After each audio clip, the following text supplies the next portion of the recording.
Hi, I'm Dr. Nakia Simmons Cotton, and I want to talk to you about my latest book, Essential Tips for Educators Knowledge and Information for Educators Teaching Students with Disabilities, which is now available on Amazon. I want to give you a little preview of the first couple of chapters just so you'll know why this book is a valuable resource for educators. Chapter 3 is all about relationships. I love relationships, and I feel like relationships matter.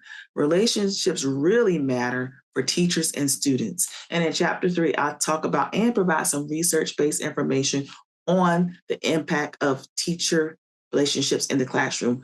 Relationships are connected to a range of emotional, behavior, and academic outcomes for students.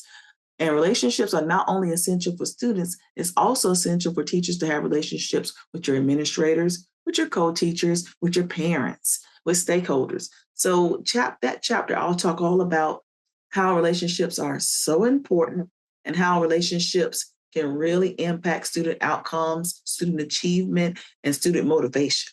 My Essential Tips for Educators book, now available on Amazon. Please make sure you grab a copy.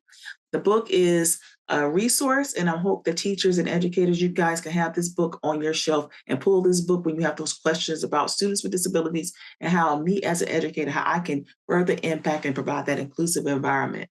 As always, thank you for listening and get essential.